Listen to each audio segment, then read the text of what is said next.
heard my daughter's voice, filled with surprise and panic.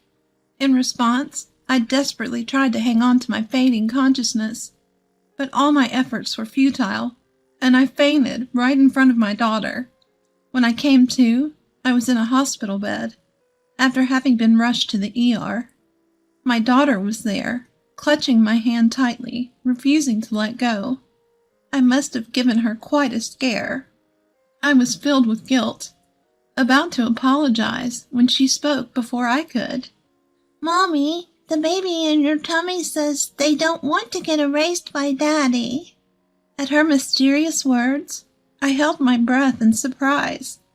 My name is Linda Williams. I'm a 27-year-old homemaker living with my husband Mark, who is 2 years my senior, and my 4-year-old daughter, Sarah. I used to work as a sports trainer until recently when I had to quit. The reason? I'm expecting our second child. I really didn't want to quit, but after my pregnancy was discovered, I started feeling unwell more often and had no choice but to leave. I was depressed after quitting a job I loved, but there were also good aspects. Up until then, Mark wasn't very helpful with housework or child raising, but he started taking the initiative for my sake. I'm worried about my health, but I'm glad that Mark is changing. At that time, I thought everything would be okay. "Mommy, wake up. It's morning." When I woke up to Sarah's innocent voice, it was 7 a.m. The school bus for Sarah's daycare arrives at 7:30 a.m. I jumped up in a hurry. "Shoot, Sarah, we need to get ready quickly." "What's wrong?" "We overslept. If we don't hurry, the bus will be here." While brushing my confused Sarah and leaving the room, I realized that I hadn't seen Mark anywhere.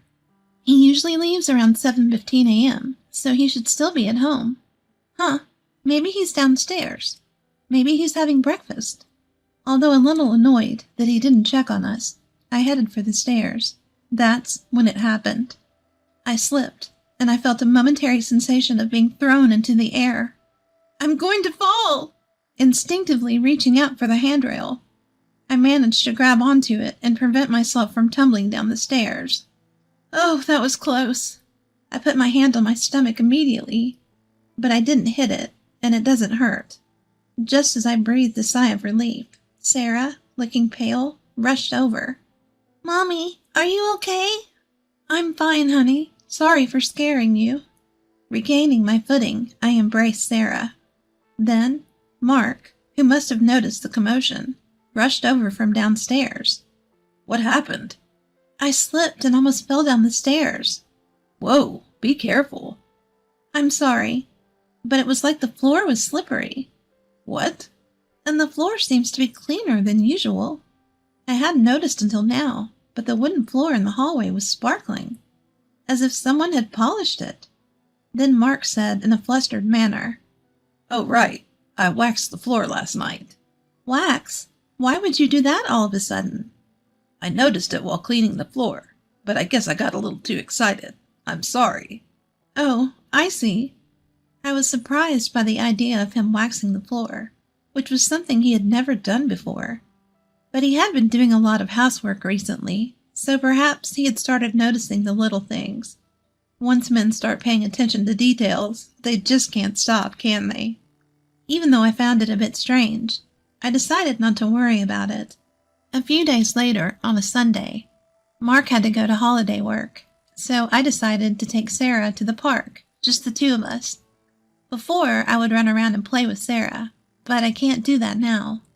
I watched Sarah playing on the swing, a water bottle Mark had prepared for me in hand. Who would have thought that Mark would start preparing things like water bottle for me? When Sarah was first born, Mark was so uninterested in anything to do with the house. It still brings tears to my eyes when I think about it.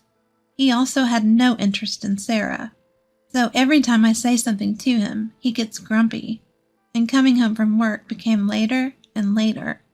The fact that he now prepares a bottle of water for me is still a shock, but I can't hide how happy it makes me. Thinking about this, and feeling a bit thirsty, I decided to take a sip of the tea Mark had prepared for me.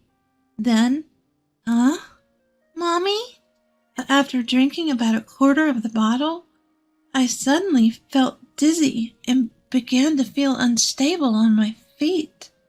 I grabbed onto the fence of the swing for support, but even then I could feel my strength fading, and it became increasingly difficult to stand. Mommy, what's wrong? Mommy. Hearing Sarah's surprised and worried voice, I desperately tried to hold on to my fading consciousness. If I faint here, I'll leave Sarah alone. But even with this thought, I fell right there while protecting my stomach. When I came to, the first thing that hit my eyes was a stark white ceiling. For a moment, I didn't understand where I was, but then I noticed the smell of disinfectant and the figure of a nurse appearing saying, "Are you all right?" I realized then that I was in a hospital. At the same time, I thought of Sarah. "Excuse me, Sarah, do you know where my daughter is? She should have been with me when I fainted." I sat up and asked the nurse. She said, "Ah," and seemed to understand immediately. Maybe trying to reassure me, she smiled at me. "She came to the hospital in an ambulance with you. She should be with your husband now." "My husband?" "He left work early to come here. He arrived a little while ago. He's such a caring husband." The nurse said that she would go and call them, and then left the room. Feeling relieved that Sarah was not alone, my head started to spin again, and I collapsed on the bed. Why, when there was no issue during my previous prenatal checkups? Was it because I moved around too much, or did I eat something bad? As these thoughts spun around in my head, I suddenly remembered the tea from the water bottle that I had drank just before I fainted. Come to think of it, that tea. Just as I thought about this, the door opened, and the nurse, a doctor, Mark, and Sarah came in. Mommy! "Sarah, I'm glad. I'm sorry for leaving you alone." I'm okay, but what about Mommy? Are you okay, Mommy? "Yeah, I'm all right now." As I patted the head of Sarah, who had rushed over to me, the doctor smiled next to me. In the end, it was decided that I would be hospitalized for 2 or 3 days. After a thorough examination by the doctor and the nurse, they left the room. Mark said, "I'll go buy a drink," and he also left. In the hospital room, it was just me and Sarah. Then, Sarah seemed a bit restless and looked like she wanted to say something. "What's up, Sarah?"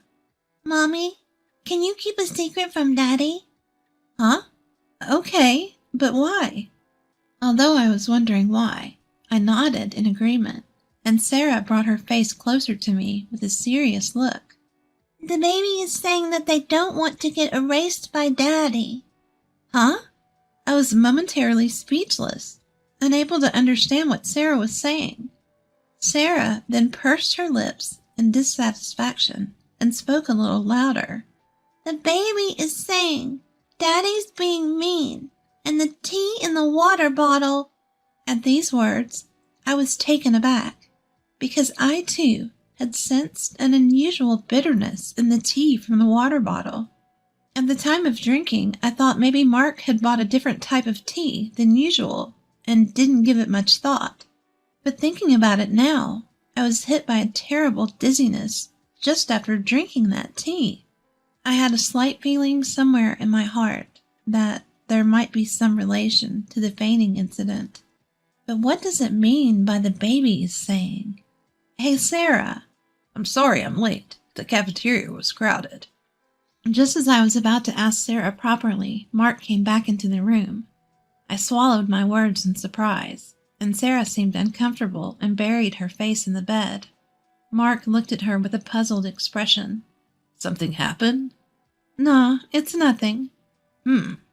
Well, whatever. I'm going home for today. I have to work tomorrow. Just rest up, okay?" Mark took Sarah's hand and left, but my daughter showed a momentary reluctance to leave. "Let's go home with Daddy today. Mommy is staying at the hospital." Okay. I can't help but feel uneasy about my daughter, who followed him without saying anything. I wonder if Sarah is okay. I was worried, but there was nothing I could do at the moment. I just had to make sure I could be discharged as soon as possible and crawled into bed. But I couldn't fall asleep easily, as Sarah's puzzling words kept coming to my mind. 3 days later, I was allowed to discharge. As my husband was working, my friend Kimberly came to pick me up. Kimberly was a friend from the same gym I worked at. She has been looking after me since I quit due to my health condition. I was shocked to hear you had fainted, but you seem to be doing much better than I thought. I've been sleeping so well in the hospital that I feel much better. I'm glad. I was worried because you're pregnant. While having such a conversation in the car heading home, I felt a bit uneasy inside. I had been constantly feeling sluggish and heavy-headed, but the discomfort improved in just a few days. The only unusual things I had done during that time were taking a break from housework and childcare and eating a balanced diet in the hospital. Upon thinking that, I suddenly realized something. So that means I didn't eat Mark's cooking yesterday. I remembered there had been several oddities since Mark started doing housework. Aside from almost slipping on the wax, there were other things that bothered me. For instance, things were placed in spots where they usually aren't, causing me to trip. Or the time I was told the shower was ready, but it turned out that the hot water tank was empty and cold water came out. Such incidents occurred frequently, especially when cold water came out. I rushed to the hospital out of concern for the baby in my belly, as it was in the winter. Fortunately, there were no problems, but it was a really nerve-wracking event. Of course, I thought these were just mistakes due to Mark's inexperience with housework. However, reconsidering now, each of them seemed to be something that could lead to irreversible consequences if one step was wrong. Linda, we're here. Yeah. Before I knew it, we'd arrived at the house. Seeing my silence, she looked at me with worry. If you're feeling sick, you should say so, okay? Yeah, I will. Well, you should rest for today at least. I'll pick up Sarah, okay? Thank you, I appreciate it. As we got out of the car together, I thought to myself that I should talk to Sarah properly once she's back. In the evening, Sarah returned home with Kimberly. She even bought some deli food for dinner and said, "Call me if anything happens," before leaving. She was like a superhero. I silently jumped for joy in my mind. Having dinner with the deli food that Kimberly bought, I felt unusually well, so I decided to talk to Sarah again.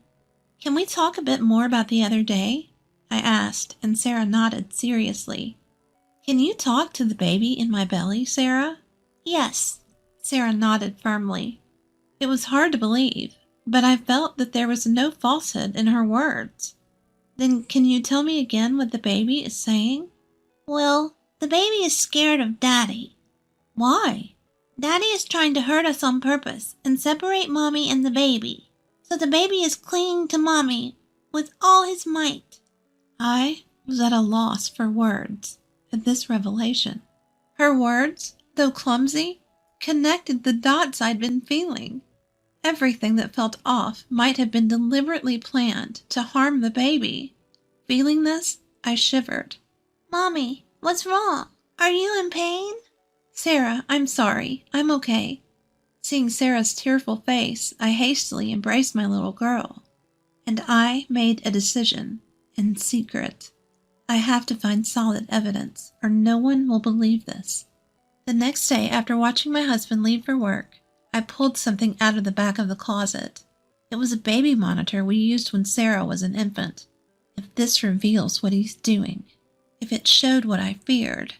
The thought was so frightening, but if it showed nothing, that would be okay too. With a small hope in my heart, I hid the camera behind a houseplant. Then, a few days later, I mustered up the courage to check it. I can't believe this. It's too awful. What was captured there was something unimaginable, enough to shatter my small hope. And then I made up my mind. I absolutely won't forgive this. A week or so had passed since I saw the footage. I left my daughter, Sarah, at my parents' home earlier in the day. Then I tidied up the entire house and prepared a perfect dinner before Mark came home. Mark, who finally came home, was surprised to see the lavish meal set on the table. What's going on? I could have made dinner. I can't let you do anything dangerous anymore. Huh? What? What do you mean? I didn't miss the flash of caution in his eyes. I mean exactly what I said. What have you been feeding your pregnant wife all this time? I don't get it at all. My health has improved significantly since I stopped eating your cooking for the past week. What's that supposed to mean? I had pretended to eat my husband's cooking and threw them all away. When I told this to my husband, he was slightly shaken. Also, when I checked around the house, I noticed the non-slip pad under the rug was missing, and the anti-tip device on the bookshelf next to the bed was removed. I got goosebumps when I found these.